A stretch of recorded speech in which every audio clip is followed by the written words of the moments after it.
Hello everybody, this is Godzilla 2010 again, coming with another Godzilla toy review. This toy review was requested by Big Bad Guy, and it is the NECA 2014 Godzilla. Yeah, hooray. I'm sure a lot of you have already seen reviews for this guy. I mean, I'm sure a lot of collectors already have this one, but you know what, I'm going to review it anyway, because it's probably one of my new favorites. So yeah, let's get started on detail.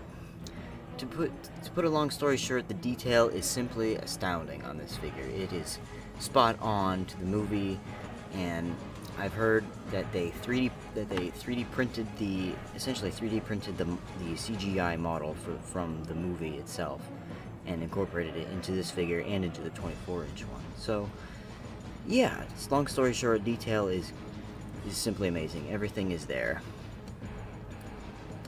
The paint is also quite accurate.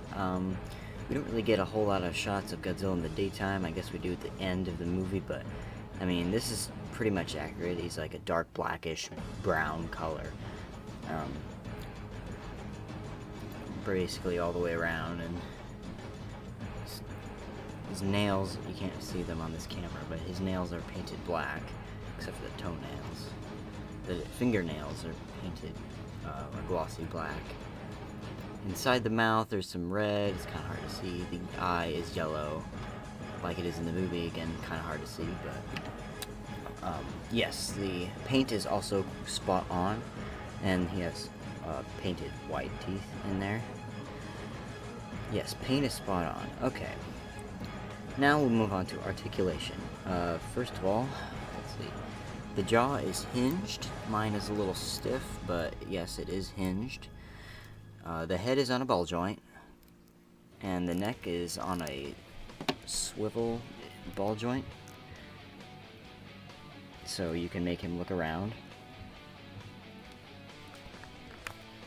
His waist is swivel waist, kind of. You can get it to rotate about that much. And it can sort of move up and down, not really, so it's kind of a stiffer joint, at least on mine. The arms, the shoulders are on a ball joint, and they can swivel like that, and the elbows are on a hinge joint, and the wrists are ball jointed, and they can swivel. The legs are interesting. They, this one, or the hip joints can swivel like that, and they can kind of move in and out a little bit, just a teeny bit, really. The knees do not bend on this figure. Instead, they sort of like twist on a swivel sort of joint like that. And the ankles are on a ball joint, so you can do all kinds of things with that. And also, and lastly, on the tail is the most articulated portion of the figure. There's several, it's essentially multi-segmented. There are several joints here which allow for swivel rotation and also like bending somewhat of the tail, so you can kind of wag his tail. And then there's about about three fairly large joints until you get to this portion right here, and this is the rubber wire tail. Now, I really don't care for rubber wire tails, because if some people have said they will eventually break, and if you bend them around a lot and stuff like that, so you kind of don't want to bend it around too much, and if you don't want it to break. So yeah, I'm gonna keep mine in that same position. So yeah, that's quite a bit of articulation points, definitely more than your average Bandai figure, and it's pretty standard, I suppose, for a NECA figure like this. I mean, this was their first Godzilla figure, so it's pretty good, I'd say. I'd say it's a little above average in articulation, and it's probably, I think it's a little better than their Pacific Rim Kaiju, at least the ones that I have. I only have a couple, but yeah, this is a good articulation figure. So let's scale this figure up with some other contenders. First of all, I'm going to take a look at the Bandai America Smash Strike Godzilla. This was a dumbed down for kids. It's also slightly larger than your average. Okay, than your average 6-inch Bandai figure. This as you can see here, the NECA toy is much shorter than and smaller than the Smash Strike Godzilla. This one is a little oversized, but yeah, that's just one comparison. Next, I'm gonna compare it to my newest grab, the NECA 1994 Godzilla. Here we see when I pose the NECA Godzilla, or 1994 Godzilla, up to full height, that this one, 1994 Heisei Godzilla, is taller than the 2014 Godzilla. So that's somewhat of an interesting thing, I guess. 1994 Godzilla is also great. I will be reviewing him next. Next, let's scale him up to his enemy in the movie, and here is the only 6-inch version of the enemy that is out right now, and that is the Bandai Japan male Muto. This took forever to get here. I shipped all the way from Japan, but anyway, this is mostly inaccurate. The male Muto is far too big in this sense. It should be about like 25% smaller than it is right now. But this Godzilla is a little small, so yeah, the male Muto is a little too big for this to work correctly. And now we'll do some other ones just for fun. First of all, let's bring out the NECA Striker Eureka Jaeger from Pacific Rim. This is probably one of my favorite Jaegers. As you can see, Striker Eureka is way bigger than Godzilla. It's about an inch difference, or an inch and a half at least. It's huge. And Striker Eureka is really tall. So, yeah, generally I wouldn't think the scaling would be correct here. Next, let's bring out the NECA Crimson Typhoon Jaeger. This scaling is even more so. Crimson Typhoon is even larger than Godzilla. It's just a huge difference here. So yeah, unfortunately, Jaegers versus Godzilla is a little off with this one. I don't have my Gypsy Danger on me right now, but I've compared them before. Gypsy Danger is about the same size as Striker Eureka, so it's about the same scale. And now we'll look at the NECA Series 1 Knife Head from Pacific Rim. These two are both of the undersized class figures. The Knife Head and the Godzilla are about dead on in terms of size. Yeah, they're about exactly the same, really. So you could do this fight if you have the Series 1 Knife Head and the 2014 Godzilla 6-inch. So yeah, that one actually works pretty well if you're gonna make a non-accurate, I guess, battle that's not completely outclassed.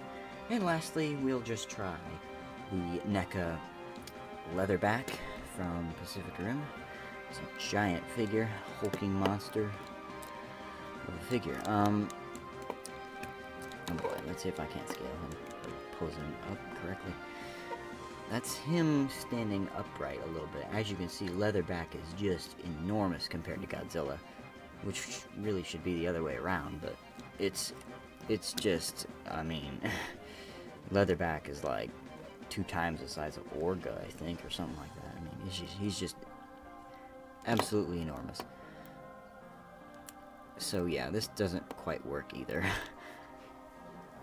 So yeah, overall, the NECA 2014 Godzilla is pretty much an undersized figure, unfortunately.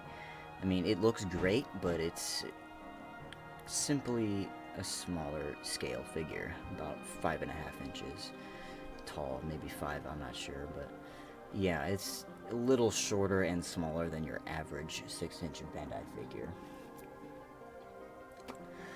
So yeah, let's move on to the card that it came with in the box. This is the card that it comes with. Also the back artwork of the box. Here we have the promotional artwork for the movie that you see on the merchandise. Doesn't quite represent the design correctly, but it works for me. And we look on the back here, we have a description with the 2014 Godzilla bio and a promotional image for the figure. And it has some information down here, legendary 16th anniversary, Warner Brothers NECA, Godzilla. Yeah, pretty basic tag. Different for NECA, I suppose. That obviously it's a lot different from their Pacific Rim line. But yeah, that's the Godzilla card. In terms of rarity and pricing, since the movie just came out this year and this figure also came out fairly recently, you are not going to have much trouble picking this guy up. He's probably still around at Toys R Us and stuff like that. If not, that's my fault, but he was never in Walmart, unfortunately, but I bought mine online on Amazon for about $20, so that's not that bad for such a great figure. And you can also, let's think, I bought many of my NECA figurines at my local FYE, which is essentially a DVD music store that is, for me, it's in my mall. It's an outlet store, and they also have, along with DVDs and such, they also have T-shirts and music, CDs, and figurines. So I bought a lot of my NECA stuff there. But I did not buy this one there. I bought it, even though I did see it there. So it was there. I don't think it's still there anymore. I think the last one was bought. But yeah, NECA's a good place if you're looking for, FYE is a good place if you're looking for NECA figurines. And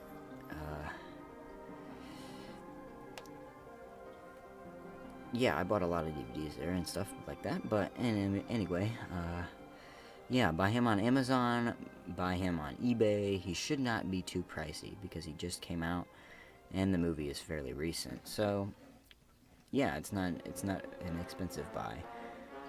Overall, this is one of my favorite figures. I absolutely love the 2014 Godzilla movie.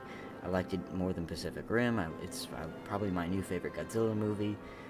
And I bought the DVD not too long ago, so yeah, this figure is great. It accurately represents the design they used in the movie, and it has a nice articulation range, and it's all around great, and its price is cheap.